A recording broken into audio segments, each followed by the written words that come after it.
Party యాక్టివిస్ట్ని. ఈ జయభారత్ సంస్థతోటి కొద్ది పరిచయమే ఉన్నప్పటికీ సమాజ హితం కోసం తన శక్తి మేరకు విస్తృత ప్రచారం చేస్తూ చాలా చాలా 5-6 రాష్ట్రాల్లో పనిచేస్తున్నదని, అందుకు దాంతో నాకు పరిచయం ఉండటం కూడా సంతోషంగా ఉంది. ఈ మధ్యకాలంలోనే రమణమూర్తి గారిని కలిశాను హైదరాబాద్లో. ఏదేమైనా ఈరోజు ప్రపంచ మానవాళికి అందరికీ అవసరమైన పర్యావరణం అంటే గత 50 సంవత్సరాల నుంచి ఇప్పటికి చూస్తే చాలా ప్రమాదకరంగా మారింది. మరో 50 సంవత్సరాలు ఇదే కొనసాగితే మానవాళి లేదు సమస్త జీవులు బ్రతకడమే కష్టంగా అనిపించే పరిస్థితి ఉంది. ఈ అంశాన్ని చర్చ పెట్టినందుకు జయభారత్ సంస్థ వారికి అభినందనలు తెలియజేస్తున్నాను. ఇందులో పాల్గొనే వాళ్ళందరినీ కూడా ఈ విషయం మీద చర్చిస్తున్నందుకు కూడా అభినందిస్తున్నాను. మనం చూస్తే ఈ మధ్య వివిధ పత్రికల్లో రాస్తున్న సునీత నారాయణ గారు మట్టి వాసన అనే కాలం పేరుతోటి ఆంధ్రజ్యోతిలో వస్తుంటుంది. ఆమె గారు చాలా ఈ పర్యావరణం ఎంత సమతుల్యత ఎంత దెబ్బతింటున్నదనేది రాస్తున్నారు. కేరళలో వయనాడులో ఈ మధ్య చూస్తే ప్రకృతి సమతుల్యత అక్కడ అడవుల నరికివేత వల్లనే వరదలు సంభవించి ఓళ్లకు ఓళ్ళు కొట్టకపోయినాయి అనేది మనం చూసాం. మొత్తంగా చూస్తే రాను దీని మీద ప్రభుత్వాలు ప్లాస్టిక్ని నిషేధించాలి, ప్లాస్టిక్ని వాడకూడదు, అలాంటి ప్లాస్టిక్ మాత్రమే తప్పనిసరిగా వాడాలి అని ప్రచారానికి అంగు ఆర్భాటం చేస్తున్నాయి తప్ప ఆచరణలో స్వచ్ఛంద సంస్థలు తపన పడ్డట్టుగా ప్రభుత్వానికి తపన లేదు, చిత్తశుద్ధితో చేయట్లేదనేది నాకున్న అభిప్రాయం. అలాగే ఎక్కడ చూసినా ఈ 10 సంవత్సరాల్లో తెలంగాణ రాష్ట్రంలో 2014 నుంచి ఇప్పటి వరకు 2024 వరకు చూస్తే నాకున్న సమాచారం మేరకు 36 కోట్ల క్యూబిక్ మీటర్ల మట్టి గుట్టల్ని దాని మీద చెట్లు చేమ ఉంటే తీసేసి మట్టి గుట్టల్ని అక్రమంగా తవ్వి పర్యావరణానికి నష్టం చేశారు. అదేవిధంగా రోడ్ల వెడల్పు పేరుతోటి అంటే అభివృద్ధికి మనం వ్యతిరేకం కాదు, కానీ ఒక చెట్టుని ఇప్పటికే పెద్దదైన ఒక 20 సంవత్సరాల చెట్టుని మహావృక్షాన్ని తీసేస్తే 1000 మొక్కలు నాటిన దాంతో సమానం. అటువంటి ప్రతి సంవత్సరం కొన్ని లక్షల చెట్లు మహావృక్షాలను పడేస్తున్నారు, కానీ ప్రత్యామ్నాయంగా ముందుగానే చిన్న మొక్కలు నాటిన సందర్భం లేదు. గత ప్రభుత్వాలు 2014 నుంచి తెలంగాణ రాష్ట్రం వరకు నేను పరిమితమై మాట్లాడుతున్నాను.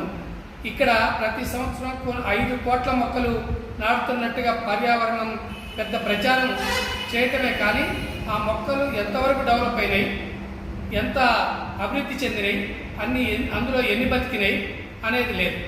రెండోది ఆ మొక్కలు కొంతమంది కాంట్రాక్ట్లకు ఇస్తే గజానికి మూరెడికి మొక్కలు నాటితే చెట్లు ఎట్లా అభివృద్ధి అవుతాయి?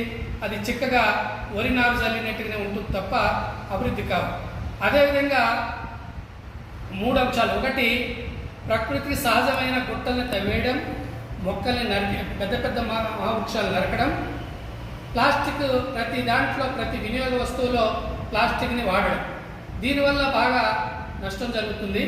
దీనివల్ల జరిగే నష్టం ఉదాహరణకి ఈ మధ్య కాలంలో ఏ శుభకార్యంలో అశుభకార్యంలో కూడా బాగా ప్లాస్టిక్ వాడకం ఎలా పెరిగిందంటే, గతంలో టేబుల్ వేస్తే దాని మీద టేబుల్ కంటే ముందు మామూలుగా తినేవాళ్ళు, టేబుల్ వ్యవస్థ వచ్చిన తర్వాత పేపర్ వేసేవాళ్ళు. పేపర్లో కూడా ఇప్పుడు ప్లాస్టిక్ పేపర్ వచ్చింది. అదే కాదు, గతంలో స్టీల్ గ్లాసులు వాడేవాళ్ళు, తర్వాత ప్లాస్టిక్ గ్లాసులు వచ్చినాయి, ఇప్పుడు ప్లాస్టిక్ బాటిల్లే వాడుతున్నారు. ఆ బాటిళ్ళు కూడా గతంలో చెక్క పెట్టెల్లో లేదంటే ప్లాస్టిక్ ట్రేలలో వచ్చాయి.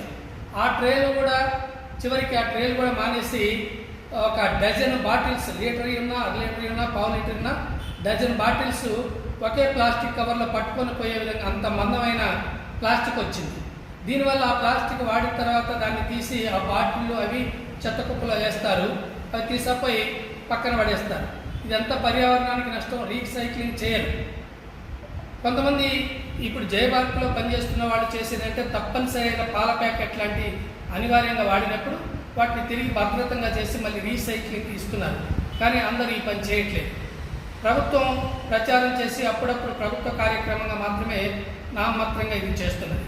దీనివల్ల ప్రభుత్వం తలుచుకుంటే నిజంగా ప్లాస్టిక్ని తప్పనిసరి తప్ప మిగతా వాటికి అవసరం లేని వాటికి వాడకూడదు అనుకుంటే ఫంక్షన్ హాళ్ళల్లో ఇతర కార్యక్రమాల్లో వాడే వాటర్ బాటిల్స్ అన్నిటి కూడా కంట్రోల్ చేసి వాటిని ప్యాక్ చేసే మొత్తం ఆ టబ్బుల్ని కూడా నిషేధించవచ్చు. దీంట్లో కొత్త విమర్శ ఏంటంటే నిషేధిస్తే ఆ ఫ్యాక్టరీలో పనిచేసే వాళ్ళు ఉపాధి వద్దని, ఉపాధికి ఇంకో మార్గంలో వాళ్ళకి ఉపాధి ఇవ్వచ్చు ప్రభుత్వం తలుచుకుంటే. అదేవిధంగా ఈ మహావృక్షాల విషయానికి వస్తే ప్రభుత్వం ఎన్ని మొక్కలు నాటుతుంది అని మాత్రమే ప్రచారం చేస్తుంది తప్ప ఈ రోడ్ల వెడల్పులో ప్రతి సంవత్సరం ఎన్ని మహావృక్షాలు నరికాము, దానికి తిరిగి మళ్ళీ ఎన్ని మొక్కలు వేసామనేది చెప్పే పరిస్థితి మాత్రం లేదు. ఇప్పుడున్న ప్రభుత్వంలో కూడా చాలా అన్ని జిల్లాల్లో చూస్తే ఈ మధ్యకాలంలో రోడ్ల వెడల్పుతోటి మహావృక్షాల్ని టక కోసేస్తున్నారు. తర్వాత ఈ మట్టి గుట్టల్ని ఈ 36 కోట్ల క్యూబిక్ మీటర్ల మట్టిని తగిన మట్టి గుట్టల మీద ఉన్న చిన్న చిన్న మొక్కలు, చిన్న జంతువులు, పక్షులు అవి ఆవాసాలు పోయి చివరికి వాటిని వేటాడి తింటున్నారు.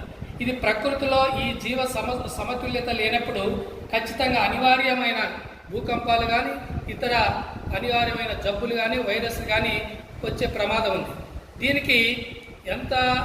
దీని గురించి ఆతురపడే జయభారత సంస్థలు, కొంతమంది మేధావులు, స్వచ్ఛంద సంస్థలు, ప్రకృతిని కాపాడాలనుకునే కొంతమంది ఆలోచించినంత మాత్రాన ఇది ఆగదు. ప్రభుత్వాలు దీనికి ఖచ్చితమైన చిత్తశుద్ధితో చేయాలి. కానీ చిత్తశుద్ధితో చేస్తాయా అంటే అది గొంగళ్ళలో అన్నం పెట్టుకొని వెంట్రుకలు రాకుండా తినడానికి ప్రయత్నం చేయటం ఎంత అమాయకత్వం అవుతుందో, ప్రభుత్వాలే ఈ పర్యావరణాన్ని రక్షిస్తాయనేది భ్రమ అనేది నేను అనుకుంటున్నాను. ఎందుకంటే ప్రపంచవ్యాప్తంగా అభివృద్ధి చెందిన దేశాలు, అభివృద్ధి చెందుతున్న దేశాలు, పేద దేశాలు సమావేశాలు అవుతున్నాయి. మనం ఇటువంటి పర్యావరణాన్ని రక్షించడానికి కావాల్సిన ఈ భూతాపాన్ని తగ్గించడం కోసం, ఉష్ణాన్ని తగ్గించడం కోసం చర్యలు తీసుకుందామని చెప్పి 2-3 రోజులు సమావేశాలు పెట్టి తీర్మానాలు చేస్తారు. అభివృద్ధి చెందిన దేశాలు, అభివృద్ధి చెందుతున్న వెనుకబడిన దేశాలకు కొంత దీని రక్షణ కోసం నిధులు ఇస్తామంటారు. అవి ప్రచారానికే ఉపయోగపడతాయి తప్ప పనికి ఉపయోగపడవు. కాబట్టి చిత్తశుద్ధి ఎటువంటిప్పుడు ప్రభుత్వాలు చేస్తాయి అంటే ఈ బహుళజాతి కంపెనీలకి ఉపయోగపడే వాళ్ళు ఎన్నికల్లో పోటీ చేసి ఒక అసెంబ్లీ స్థానానికి గెలవాలంటే 100 కోట్లు, పార్లమెంట్కి గెలవాలంటే 200-300 కోట్లతోటి ఎన్నికల్లో ఓటుకి నోటిచ్చి గెలిచిన వాళ్ళు తర్వాత వాళ్ళ వ్యాపారాలు, వాళ్ళకి సహకరించిన సంస్థలు వాళ్ళని కాపాడటం ఎలా, వాళ్ళకి లాభాలు వచ్చే పని చేయడం ఎలా, ప్రకృతి ఏమైపోయినా పర్వాలేదనే చూస్తారు. కానీ దీన్ని నోటుకు ఓటు ఇవ్వకుండా చిత్తశుద్ధితోటి ఈ జయభారత సంస్థ, ఇంకో సంస్థ మాట్లాడుతున్న మేధావులతో కూడిన ఒక టీం నిర్దిష్టంగా ఒక ప్రాంతాన్ని, ఒక సమస్యని ఎంచుకొని చట్ట పరిధిలో దాని నివారణకు ఏ అవకాశాలు ఉన్నాయో ప్రభుత్వానికి రిప్రజెంటేషన్లు ఇచ్చి, అవసరమైతే ప్రజల్ని కదిలించి ప్రజా ఉద్యమాలు, తర్వాత చట్ట పరిధిలో మనకి రాజ్యాంగంలో కూడా పర్యావరణాన్ని కాపాడాలని ఉంది కాబట్టి దాన్ని రాజ్యాంగానికి లోబడి న్యాయస్థానాలు పనిచేయాలి. కాబట్టి న్యాయస్థానాలకు కూడా మనం రిట్ పిటిషన్ వేసి పలాని ప్రాంతంలో పలాని విధంగా ఇలా జరిగింది, దీనివల్ల ఇంత నష్టం జరిగిందని మనలాంటి వాళ్ళని చెప్పకపోతే ఇబ్బంది అవుతుంది. నా వంతుగా ఇవన్నీ చెప్పేవాళ్ళు చూస్తే ఎక్కడైనా కూడా పర్యావరణాన్ని రక్షించాలని చెప్పేవాళ్ళ సంఖ్య ఉంది, కానీ చేసేవాళ్ళ సంఖ్య తక్కువ ఉంది. ఆ చేసేవాళ్ళ సంఖ్య తక్కువతో పాటు టీమ్గా ఉండి చేసేవాళ్ళ సంఖ్య మరీ తక్కువగా ఉంది. ఉదాహరణకి నేను ఖమ్మం జిల్లాలో 10 ఎకరాల్లో పర్మిషన్ తీసుకొని 200 ఎకరాలు 300 ఎకరాల్లో మట్టిని తవ్వి చెట్లను నాశనం చేసి జంతువులను చంపేసిన దాని మీద నేను లోకాయుక్తలో మా టీం ద్వారా 901/2020 B1 కోర్టులో ఫిర్యాదు చేస్తే ఇప్పటివరకు 2020లో ఫిర్యాదు చేస్తే ఇప్పటివరకు విచారణ జరుగుతుంది. 5 సంవత్సరాలు అయింది. అధికారులు ఇప్పటివరకు ఏదో తప్పుడు రిపోర్ట్ ఇస్తున్నారు తప్ప ప్రభుత్వం వాళ్ళ మీద ఇప్పటివరకు చర్య తీసుకోవాలి. మధ్యలో లోకాయుక్త ఒక కరెక్ట్ ఎవిడెన్స్ పెట్టినప్పుడు 16 కోట్ల రూపాయలు ఫైన్ వేసింది ఫిబ్రవరి 22, 2022. అయినప్పటికీ ఆ 16 కోట్లు కట్టకపోగా దాన్ని మరింత గుట్టని లేకుండా చేశారు. సుమారు 300 ఎకరాల్లో తవ్వారు. దానివల్ల ఎన్ని చెట్లు నాశనమైనాయి, ఎన్ని జంతువులు నాశనమైనాయి, ఎంత పర్యావరణం దెబ్బతిన్నది అనేది ప్రభుత్వానికి పట్టలేదు. ఎందుకు? ఇక్కడ గెలిచిన వాళ్ళకి కానీ ప్రభుత్వాన్ని నడిపించే కలెక్టర్లకు కానీ అధికారులకు కానీ మాకేం సంబంధం అనేటట్టుగా ఉన్నారు. దీనికి ఒక టీమ్గా రాష్ట్ర వ్యాప్తంగా కార్యక్రమాలు తీసుకునే వాళ్ళం ఎక్కడో ఒక్కడ నిర్దిష్టంగా దీని మీద పనిచేయాలి.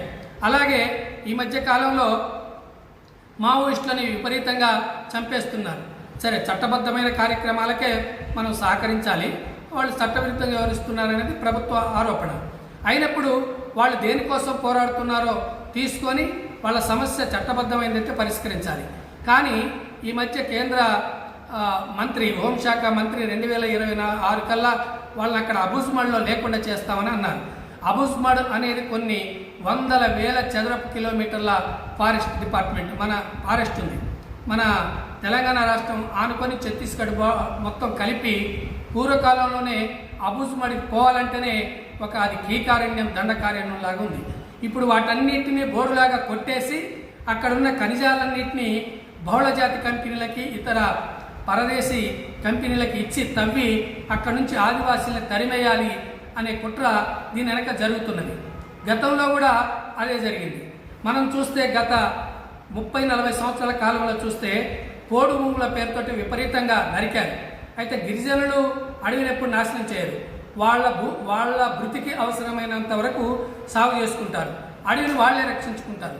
కానీ వాళ్ళ పేరుతోటి వాళ్ళ రక్షణ పేరుతోటి పోయి అటవీ హక్కుల చట్టం వచ్చిన తర్వాత మన తెలంగాణ రాష్ట్రంలో నాకు తెలిసి 85,000 ఎకరాలు ఖమ్మం జిల్లాలో నరికారు.